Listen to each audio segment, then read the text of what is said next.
Hi friends, welcome to ತೋಜ vlog channel. ಎಲ್ಲರೂ ಹೇಗಿದ್ದೀರಾ? ಸೂಪರ್ ಆಗಿದ್ದಾರೆ ಅಂದ್ಕೊಂಡಿದ್ದೀನಿ. ನಾನು ಕೂಡ ಚೆನ್ನಾಗಿದ್ದೀನಿ. ಇವತ್ತು ಬೆಳಿಗ್ಗೆ 5 ಗಂಟೆಗೆ ವ್ಲಾಗ್ನ ಸ್ಟಾರ್ಟ್ ಮಾಡ್ತಾಯಿದ್ದೀನಿ. ಯಾಕಪ್ಪ ಅಂತಂದ್ರೆ ನಿಮಗೆ ಗೊತ್ತಲ್ವಾ, ಭಾಗ್ಯ ಕರ್ಕೊಂಬಂದು ಹಾಸ್ಪಿಟ್ಲಿಗೆಲ್ಲ ತೋರಿಸಿದೆ. ಸ್ವಲ್ಪ ಆರಾಮಾಯಿತು. ಹಾಗಾಗಿ ಜ್ವರ ಎಲ್ಲ ಕಮ್ಮಿ ಆಗೈತಿ. ಸ್ವಲ್ಪ ಲೈಟಾಗಿ ಕೆಮ್ಮದ, ಅದನ್ನು ನಾನು ಆರಾಮ ಮಾಡ್ಕೋತೀನಿ ಅಂತ ಹೇಳಕತ್ತಾಳ ಭಾಗ್ಯ. ಹಾಗಾಗಿ ಇವತ್ತು ಒಯ್ದು ಬಿಟ್ಟು ಬರಬೇಕು. ಭಾನುವಾರ, ನಾಳೆ ನಾಡ್ದು ಎಕ್ಸಾಮ್ ಸ್ಟಾರ್ಟ್ ಆಗ್ತಾವಕ್ಕಿನೋ, ಟೆಸ್ಟ್ ಅದಾವ ಏನು ಎಕ್ಸಾಮ್ ಅದಾವ. ಹಂಗಾಗಿ ಒಯ್ದು ಬಿಟ್ಟು ಬರ್ಬೇಕೀಗ.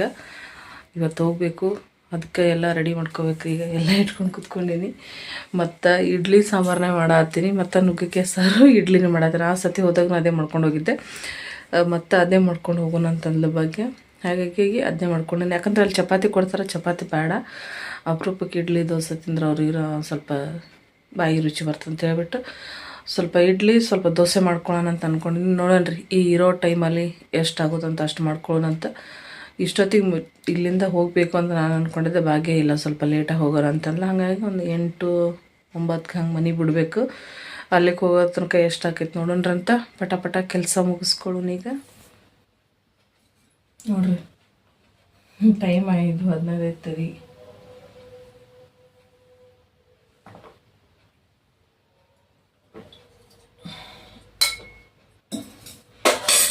ಪಿತ್ತಿನ ಗುಳಿಗೆ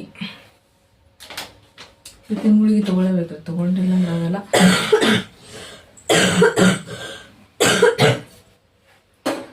ನುಗ್ಗಿಕಾಯಿ ಕಟ್ ಮಾಡಿರ್ತೀನಿ, ಹಿಟ್ಟು ರುಬ್ಬಿಟ್ಟಿನಿ. ಎಲ್ಲ ಅಡ್ವಾನ್ಸ್ ಇಲ್ಲೇ ರೆಡಿ ಮಾಡಿ ಇಟ್ಕೊಂಬಿಟ್ಟಿನಿ. ಜಲ್ದಿ ಆಗಬೇಕಾದ್ರೆ ಈ ಸ್ವಲ್ಪ ತಟ್ಟು ಬ್ಯಾಳಿಗೆ ತಟ್ಟು ಇಡ್ಲಿಗೆ ಇಟ್ಟು ಬಿಡೋಣ.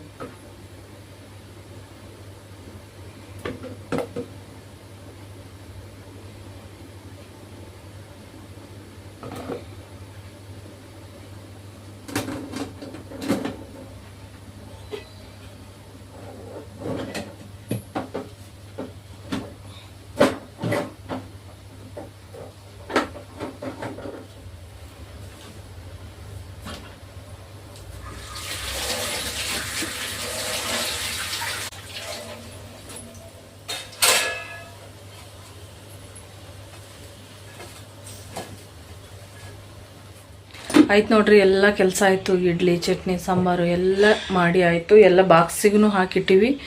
ಇನ್ನೇನದು ಜಳಕದೆಲ್ಲ ಆಗೈತಿ. ದೇವ್ರ ಪೂಜೆ ಆಯಿತು. ತಲೆ ಇಕ್ಕೋಬೇಕು ಅಂದ್ರೆ ತಲೆ ಬಾಚ್ಕೊಂಡು ಹೋಗ್ಬೇಕಷ್ಟೆ. ಇನ್ನೆಲ್ಲ ಪ್ಯಾಕ್ ಮಾಡಿ ಇಟ್ಟಿವಿ. ಅದನ್ನೆಲ್ಲ ಬ್ಯಾಗ್ನ ಹಾಕಬೇಕು. ಬ್ಯಾಗ್ನ ಹಾಕ್ಕೊಂಡು ಹೋಗಬೇಕು. ಗುಳಿಗೆ ತೊಗೊಂಡೆ ಬಾಕಿ ಗುಳಿಗೆ ತೊಗೊಂಡ್ರೆ ಹೋಗಕ್ಕೆ ಆಕಿಗೂ ಮನಸ್ಸಿಲ್ಲ, ನನಗೂ ಮನಸ್ಸಿಲ್ಲ. ಆಕಿನ್ಕಿನ ಮೊದಲು ನನಗೆ ಮನಸ್ಸಿಲ್ಲ ಹೋಗಕ್ಕೆ. ಒಂಥರ ಸಂಕಟ ಆಗತ್ತೈತಿ, ಏನೋ ಗೊತ್ತಿಲ್ಲ. ನಿನ್ನೆ ಹೋಗ್ಬೇಕು ಅಂದ್ಕೊಂಡಾಗಿಂದ ನನಗೆ ಯಾವಾಗೂ ಆ ಥರ ಆಗಿಲ್ಲ. ಹೋಗ್ಬೇಕು ಅಂದ್ಕೊಂಡಾಗೆಲ್ಲ ಹಿಂಗೇನೂ ಆಗಿರಲಿಲ್ಲ. ಹೋಗ್ಬೇಕಂದ್ರೆ ಜಲ್ದಿ ಎದ್ದು ರೆಡಿಯಾಗಿ ಹಾಗೆ ಹೋಗ್ಬಿಡ್ತಿದ್ದೆ. ಇವತ್ತೇನೋ ಗೊತ್ತಿಲ್ಲ, ಒಂಥರ ಸಂಕಟ ಆಗತ್ತೈತಿ. ನಿನ್ನೆಯಿಂದನೂ ಶುರು ಆಗೈತಿ. ಹೋಗಕ್ಕೆ ಮನಸ್ಸು ಹೋಗ್ತಾಯಿಲ್ಲ. ಗೊತ್ತಿಲ್ಲ, ಅವ್ರು ಹೋಗಂತ ನಾ ಅಂತೀನಿ, ನನಗೆ ಹೋಗಂತ ಅವ್ರು ಅಂತಾರೆ. ಇಬ್ಬರದಾಗ ಯಾರು ಹೋಗ್ತೀವಿ ಅಂತಲೂ ಗೊತ್ತಾಗಿಲ್ಲ. ಆದರೆ ಇಬ್ಬರು ರೆಡಿ ಆಗತ್ತೀವಿ. ಭಾಗ್ಯ ಹೇಳ್ತಾಳೆ ನೀನೇ ಬಾ ಅಂತ ನನಗಂತಾಳೆ. ನನಗಿದ್ರೆ ವಿಪರೀತ ಒಂಥರ ಹೊಟ್ಟೆ ಸಂಕಟ ಆಗೋದು, ಕೈಕಾಲೆಲ್ಲ ನಡ್ಗಾಕತ್ತವದು. ಯಾಕಂತಲೇ ಗೊತ್ತಾಗಲಾಗೈತಿ. ನಾನು ತಲೆ ಎಲ್ಲ ತಿರುಗಾಕತ್ತೈತಿ, ಕೈಕಾಲೆಲ್ಲ ಗಡ ಗಡ ಗಡ ಗಡ ನಡ್ಗಾಕತ್ತವ. ಒಂಥರ ಸಂಕಟ, ನನಗೇನಂತಲೇ ಗೊತ್ತಿಲ್ಲ. ನನಗೆ ಎಲ್ಲಿಗಾರು ಹೋಗೋ ಟೈಮ್ನಾಗ ಹೆಂಗೈತಂದ್ರೆ ಒಂಥರ ಮಾನಸಿಕ ಆದಂಗೆ ಆಗ್ಬಿಡ್ತೈತಿ ನನಗೆ. ಹೋಗೋದು ಬೇಡ, ಏನಾಗ್ತದ ಏನಿಲ್ಲ, ಎಲ್ಲ ರೆಡಿ ಮಾಡಿಟ್ಟಿನಿ. ಈಗ ಬಿಡಾಕೋ ಬರೋದಿಲ್ಲ.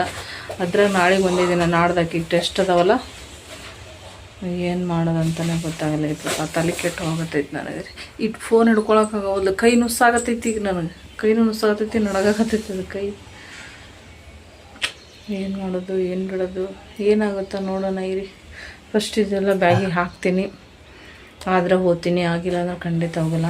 ಬೈದರೂ ಬೈಸ್ಕೊತೀನಿ, ಏನಂದರೂ ಅನ್ನಿಸ್ಕೊತೀನಿ. ಏನೂ ಮಾಡೋಕ್ಕಾಗಲ್ಲ. ನಾ ಚಲೋ ಇದ್ರೆ ಮಾತ್ರ ಬಸ್ ಹತ್ತೋದ್ರಿ. ಯಾಕಂದ್ರೆ ಅಕಸ್ಮಾತ್ ನನಗೆ ಹಿಂಗಾಗೋ ಟೈಮ್ ನನಗೆ ಬಸ್ ಹತ್ತಕ್ಕೆ ಭಯ ಆಗ್ತದೆ. ಮತ್ತು ಅಕಸ್ಮಾತ್ ಬಸ್ನಾಗ ಏನು ಸ್ವಲ್ಪ ಹೆಚ್ಚು ಕಮ್ಮಿ ಆಗ್ಬಿಟ್ರು ತುಂಬ ಕಷ್ಟ. ಆದರೆ ಈಗಿನ ಕಾಲಮಾನ ತುಂಬ ಸೂಕ್ಷ್ಮ ಅದಾವೆ. ಹಾಗಾಗಿ ನಾನು ಹೋಗೋಕ್ಕೆ ಭಯ ಆಗ್ತೈತಿ. ನೋಡ್ತೀನಿ ಫಸ್ಟ್ ಈಗ ಏನಾಗ್ತದಂತ. ಎಲ್ಲ ರೆಡಿ ಮಾಡಿ ಇಟ್ಟೀನಿ. ಸಾಂಬಾರು ಅದೆಲ್ಲ ಹಾಕಿ ನೋಡ್ರಿ, ಒಂದು ಡಬ್ಬಿ ಸಾಂಬಾರು ಹಾಕಿಟ್ಟೀನಿ. ಒಬ್ಬನೇ ಮಗನಿಗೆ ಇಷ್ಟೆಲ್ಲ ತೊಗೊಂಡು ಹೋಗ್ತಾರೆ, ತನ್ನಕ್ಕೆ ಹೋಗ್ಬೇಡ್ರಿ. ಅಲ್ಲಿ ಮಕ್ಕಳು ಒಬ್ಬನೇ ಇಲ್ಲ ಮಗ, ಎಲ್ಲ ಮಕ್ಕಳು ಬರ್ತಾವೆ. ಅದರ ಸಣ್ಣ ಮಕ್ಕಳು ಇರ್ತಾರಲ್ಲ ಅವ್ರಿಗೆ ಊಟ ಮಾಡಿಸೋ. ದೊಡ್ಡ ಮಕ್ಳು ಹೆಂಗಾರ ಅಲ್ಲಿ ಇಲ್ಲಿ ತಿಂದು ಇದು ಮಾಡಿಬಿಡ್ತಾರೆ. ಸಣ್ಣ ಮಕ್ಳು ಇರ್ತಾವೆ, 1ನೇ ಕ್ಲಾಸದ್ದು, 2ನೇ ಕ್ಲಾಸದ್ದು, 3ನೇ ಕ್ಲಾಸದ್ದು. ಆ ಮಕ್ಕಳೆಲ್ಲ ನಾಷ್ಟ ಮಾಡೋ ಟೈಮಲ್ಲಿ ಬರ್ತಾರೆ. ಹಾಗಾಗಿ ಅವ್ರಿಗೂ ಆತೈತಿ ಇವ್ರಿಗೂ ಆತೈತಿ ಹೇಳ್ಬಿಟ್ಟು ಈ ಒಂದು ಡಬ್ಬ ಸಾಂಬಾರು ನೋಡಿರಿ, ಅರ್ಧ ಡಬ್ಬಿ ಇಡ್ಲಿ, ಅರ್ಧ ಡಬ್ಬಿ ದೋಸೆ ಮಾಡ್ಕೊಂಡಿದ್ದೀನಿ. ಮತ್ತು ಇದೊಂದು ಡಬ್ಬ ಚಟ್ನಿ. ಇದು ಓಪನ್ ಆಗಲ್ರಿ, ಸದ್ಯ ಟೈಟಾಗಿ ಮುಚ್ಚಿಬಿಟ್ಟಿನಿ. ಇದಿಷ್ಟು ಚಟ್ನಿ ತೊಗೊಂಡಿನಿ. ಭಾಗ್ಯ ಗುಳಿಗೆ ಎಲ್ಲ ಕವರ್ನ ಹಾಕಿ ಕಟ್ಟು. ಇದನ್ನೆಲ್ಲ ಇವಾಗ ಕವರಿಗೆ ಹಾಕೋಬೇಕ್ರಿ ಇದೆಲ್ಲ, ಯಾಕಂದ್ರೆ ಸುಮ್ಮನೆ ಚೆಲ್ತು ಮಾಡ್ತು ಅಂದ್ರೆ ಎಲ್ಲ ಹೈರಾಣ. ಹಾಗಾಗಿ ಇದನ್ನೆಲ್ಲ ಹಾಕೋತೀನಿ. ಇದನ್ನೆಲ್ಲ ಕವರಿಗೆ ಕಟ್ಕೋತೀನಿ ರೀ.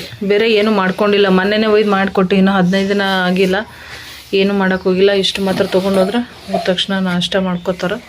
ನಾವು ಹೋಗ್ಬೇಕು ಇಷ್ಟೊತ್ತಾಗ್ತದೆ ಗೊತ್ತಿಲ್ಲ. ಇಲ್ಲೇ 8 ಆಯಿತು. ಇನ್ನು ಮನೆ ಯಾವಾಗ ಬಿಡ್ತೀವೋ ಅಲ್ಲಿಗೆ ಯಾವಾಗ ಹೋಗ್ಬಿಡ್ತೀವೋ ಅಂತ ಗೊತ್ತಿಲ್ಲ. ನೋಡೋಣ ಫ್ರೆಂಡ್ಸ್, ನಾವು ರೆಡಿ ಆದ್ವಿ, ಹೋಗ್ಬೇಕೀಗ. ಭಾಗ್ಯನೂ ರೆಡಿ, ನಾನು ರೆಡಿ. ನಮ್ಮ ಕಂಡಕ್ಟರ್ ಬ್ಯಾಗ್ ಏನಾದರೂ ಮರ್ತವಾ? ನಾನು ಆಧಾರ್ ಕಾರ್ಡ್. ಹಾಂ, ಆಧಾರ್ ಕಾರ್ಡ್ ಮರ್ತುಂಟೀವಿ ನೋಡ್ರಿ. ಮತ್ತೆ ಇದೇ ನಡೀತದೇನು? ಹೊಸದು ಬೇಕಾ? ಇದೇ ನಡೀತದೆ. ಆಮೇಲೆ ಮತ್ತೆ ಏನೋ ನೆನಪಾಗಿತ್ತು, ಮತ್ತೆ ಮರ್ತು ಹೋಗ್ಬಿಟ್ಟೆ. ಫೈನಲ್ ಆಗಿ ನಾನೇ ಹೋಗಕ್ಕೆ ರೆಡಿ ಆಗೀನಿ. ಅವ್ರಬ್ಬ ಬರ್ತೀನಿ ಅಂದ್ರೆ ಆಕಿ ಬ್ಯಾಡ ಅನ್ನ ಅಂತ ರೊಯ್ ಅಂತ ರಾಗ ಹಿಡಿಯಾಕತ್ತಾಡ್ರಿ. ಆಕಿ ಅವ್ರಬ್ಬ ಬರ್ತಾರಂದ್ರೆ ನಾನೇ ಬರ್ಬೇಕತ್ತೆ. ನಾನು ಅದಕ್ಕೆ ರೆಡಿ ಆದೆ. ಗುಳಿಗೆ ತೊಗೊಂಡೆ ಒಂದು 4 ಒತ್ತಾಟೆ. ವಾಂತಿದೊಂದು, ಪಿತ್ತಿಂದೊಂದು, ತಲೆ ನುಸ್ಸೋದೊಂದು ಎಲ್ಲ ತೊಗೊಂಡು ರೆಡಿ ಆಗಿನಿ. 9 ಆಯಿತು. ಇನ್ನು ಹೋಗಿ ಮುಟ್ಟಬೇಕಾದ್ರೆ ಒಂದು 3-4 ಆಗ್ತದೆ, ಏನು ಗೊತ್ತಿಲ್ಲ. ಹಾಂ, ಮಾಡಿರೋಂಥ ಅಡುಗೆ ಏನಾದರೂ ಗೊತ್ತಿಲ್ಲ. ಅಲ್ಲಿ ಹೋಗೋವರೆಗೂ ತಣ್ಣಗೈತೆ ವಾತಾವರಣ. ನಾನು ಎಲ್ಲ ಹುಂಚಿಗೆ ಹೇಗೆ ಮಾಡೀನಿ ಗೊತ್ತಿಲ್ಲ. ಮಾಡಿರೋ ಅಡುಗೆ ಕೆಟ್ಟುಬಿಟ್ರೆ ಮನಸ್ಸಿಗೆ ಸಮಾಧಾನ ಆಗಲ್ಲ. ಅದಕ್ಕಾಗಿ ಮನಸ್ಸಿಗೆ ತಳಮಳ. ಓಕೆ ಫ್ರೆಂಡ್ಸ್, ಫಸ್ಟ್ ಹೋಗ್ಬಿಡೋಣ. ಲೇಟ್ ಜಾಸ್ತಿ. ಬಸ್ ಏನೋ ಜಲ್ದಿನೇ ಸಿಕ್ಕು. ಬೊಮ್ಮನಹಳ್ಳಿ ಬಂದ್ವಿ. ಬೊಮ್ಮನಹಳ್ಳಿ ಬಂದಮೇಲೆ ಬನಶಂಕರಿ ಬಸ್ ಜಲ್ದಿನೇ ಸಿಕ್ತು. ಅಲ್ಲಿಂದ ಬನಶಂಕರಿ ಬಂದಾದಮೇಲೆ ನಾವೀಗ ಇಲ್ಲಿ ಸಿಗ್ತಾ ಇರೋದು ಕೆಂಗೇರಿ ಬಸ್. ಇದು ಕೆಂಗೇರಿ ಬಸ್ಸಿಗೆ ಹತ್ತೀವಿ. ಕೆಂಗೇರಿ ಬಸ್ಸಿಗೆ ಹತ್ಬಿಟ್ಟು ಕೂತ್ಕೊಂಡಿದ್ದೀವಿ. ಹೋಗ್ಬೇಕಿನ್ನ. ಭಾಗ್ಯನ ಮುಖಾಂತರ ಫುಲ್ ಸಪ್ಪೆ ಆಗಿಬಿಟ್ಟೈತಿ. ಜ್ವರ ಕಮ್ಮಿ ಅನಿಸ್ತೈತಿ, ಆದರೂ ಜ್ವರ ಕಮ್ಮಿ ಅಂತ ಮ್ಯಾಲೆ ಅನ್ನಿಸ್ತೈತೆ, ಆದ್ರೆ ಒಳಗೆ ಇದ್ದೇ ಇರ್ತಾವ್ರಿ ಜ್ವರ ಮೈಯಾಗ. ಹಂಗಾಗಿ ಗುಳಿಗೆ ಎಲ್ಲ ಕೊಟ್ಟೀನಿ. ಇನ್ನೇನೊಂದು 2-3 ದಿವಸ ಎಕ್ಸಾಮ್ ಬೇರೆ ಅದಾವಂತ. ಅದನ್ನಿಟ್ಟು ಬರೋದು ಮುಗಿಸ್ಬಿಟ್ರೆ ಮತ್ತೆ ಭಾನುವಾರದಿಂದ ರಜೆ ಇರ್ತೈತ್ರಿ ಆಕಿಗೆ, ಹಬ್ಬ ಅದಂತ. ಹಾಗಾಗಿ ಬಿಟ್ಟು ಮತ್ತೆ ವಾಪಸ್ ಕರ್ಕೊಂಬಂದ್ರೆ ಕೆಂಗೇರಿಗೆ ಬಂದಾದಮೇಲೆ ಮತ್ತೆ ಈಗ ನಾವು ಹತ್ತಿರೋದು ಮೈಸೂರು ಬಸ್ಸಲ್ಲಿ ಹತ್ತಿ ಕೂತ್ಕೊಂಡಿದ್ದೀವಿ ಈ ಸದ್ದ. ನೋಡ್ರಿ, ಮುಖ ಫುಲ್ ಸಪ್ಪೆ ಆಗೈತಿ. ಭಾಗ್ಯಾಗ ಅಲ್ಲಿ ಏನಾದರೂ ತೋರಿಸಿ, ಏನಾದರೂ ಮಾತಾಡಿ, ಸ್ವಲ್ಪ ಖುಷಿಯಾಗಿ ಮಾತಾಡಿ ಆಕಿ ಸ್ವಲ್ಪ ಮನ್ಸಿಗೆ ಖುಷಿ ಅನ್ನಿಸ್ಬೇಕು. ಆಕಿ ಮುಖ ಮೊದಲೇ ಸಪ್ಪೆ ಆದಾಳ, ಹುಷಾರಿಲ್ಲ. ಆ ಟೈಮ್ನ ನಾವು ಏನಾರು ಮಾತಾಡಿದ್ರೆ ಇನ್ನೂ ಬೇಜಾರು ಮಾಡ್ಕೊತಾರೆ ಅವರು. ಹಾಗಾಗಿ ಸ್ವಲ್ಪ ಏನೋ ಕಾಮಿಡಿ ಮಾಡ್ಕೊಂಡು ಮಾತಾಡ್ಸ್ಕೊಂಡು ಕೂತಿದ್ದೆ ಫೋನಲ್ಲಿ. ಅದು ಹಂಗೆ ಕಾಣ್ತೈತಿ, ಇದು ಹಿಂಗೆ ಕಾಣ್ತೈತಿ, ಅದು ಯಾಕೆ ಹಂಗಾಯ್ತು, ಇದು ಯಾಕೆ ಹಿಂಗಾಯ್ತು ಅಂತ ಒಂಥರ ಏನೇ ಮಾಡಿದ್ರು ಆಕಿಗೆ ನಗು ಅನ್ನೋದು ಬರಲಾಗಿತ್ತು. ಯಾಕಂದ್ರೆ ಆಕಿಗೆ ಬೇಜಾರಾಗ್ಬಿಟ್ಟಿತ್ತು. ಬಂದು ಮೈಸೂರು ಉಳ್ಕೊಂಡ್ವಿ. ಮೈಸೂರು ಉಳ್ಕೊಂಡ ಮೇಲೆ ನೋಡಕತ್ತೀವಿ, ಎಲ್ಲಾದರೂ ಮುಗ್ಲಿಗೆ ತೂತು ಬಿದ್ದುಬಿಡ್ತಾ, ಎಲ್ಲಿ ಬಿದ್ದಿದಂತ ಮೇಲಕ್ಕೆ ನೋಡಿದ್ವಿ. ಎಲ್ಲ ಕಡೆ ತೂತಾಗ್ಬಿಟ್ಟಿತ್ತು. ಆ ತೂತನ್ನ ನಾವು ಮುಚ್ಚೋಕ್ಕಾಗಲ್ಲ ಅಂತ ಹೇಳ್ಬಿಟ್ಟು ತಲೆ ಬಗ್ಗಿಸ್ಕೊಂಡು ಸುಮ್ಮನೆ ಹೋಯ್ತು ಇದ್ವಿ. ಹೋಗೋ ಟೈಮಲ್ಲಿ ಒಬ್ರು ಕಾರ್ ಅವ್ರು ಬಂದುಬಿಟ್ಟು ಗುದ್ದಕ್ಕೆ ಬಂದುಬಿಟ್ಟ. ಯಪ್ಪ ನಿಂತ್ಕೊಂಡಿದ್ವಿ ಸಿಗ್ನಲಲ್ಲಿ. ನಿಂತ್ಕೊಂಡ್ರು ಕೂಡ ಗುದ್ದಕ್ಕೆ ಬಂದ. ಯಪ್ಪನಿಗೆ ಹೇಳಿದೆಪ್ಪ, ನನ್ನ ಕಣ್ಣು ಕಾಣ್ತಾವ ಇಲ್ಲ ಗೊತ್ತಿಲ್ಲ, ಇಷ್ಟು ದೊಡ್ಡ ದೆವ್ವಿನಂತ ಮನುಷ್ಯರು ಮುಂದೆ ನಿಂತ್ಕೊಂಡಿದ್ದೀನಿ, ನೋಡ್ತಾ ಇಲ್ಲ ನೀನು, ಹಾಗೆ ಗುದ್ಸಕ್ಕೆ ಬರ್ತೀಯಲ್ಲ ಅಂತ. ಅವರು ಪಕ್ಕದಲ್ಲೇ ಕೂತ್ಕೊಂಡಿದ್ದಾರೆ. ಅವರು ಏನೂ ಹೇಳಲೇ ಇಲ್ಲ. ನೋಡ್ತಾ ಇದ್ರು, ಅವ್ರು ನನ್ನನ್ನೇ ನೋಡ್ತಾ ಇದ್ರು, ಆದರೂ ಏನೂ ಹೇಳಿಲ್ಲ ಫ್ರೆಂಡ್ಸ್. ತುಂಬ ಬೇಜಾರಿದ್ದು. ಗಾಡಿ ಓಡಿಸೋ ಟೈಮಲ್ಲಿ ಸ್ವಲ್ಪ ಓಡಾಡೋ ಜನಗಳನ್ನ ಸ್ವಲ್ಪ ಗಮನ ಇರಲಿ ಅಂತ ಕೇಳ್ಕೊತೀನಿ. ಎಲ್ಲರೂ ಆ ಥರ ಮಾಡಲ್ಲ, ಕೆಲವೊಬ್ರು ಇರ್ತಾರೆ. ನೋಡಿನೂ ಗುದ್ಸಕ್ಕೆ ಬಂದರು. ನನಗೆ ಸಿಕ್ಕಾಪಟ್ಟೆ ಸಿಟ್ಟು ಬಂದಿತ್ತು. ನನಗೆ ಮಳೆ ಬೇರೆ ಬರ್ತಾಯಿತ್ತು, ಅರ್ಜೆಂಟು ಹೋಗಬೇಕು ಅಂತ ನಾನು ಸುಮ್ಮನೆ ಹೋದೆ. ಇಲ್ಲ ಅಂದರೆ ಅದನ್ನೇನು ಮಾಡ್ತಿದ್ನೋ ಅದು ನನಗೆ ಇಲ್ಲ ಅನ್ನೋ ಥರ ಆಗೋಯ್ತು.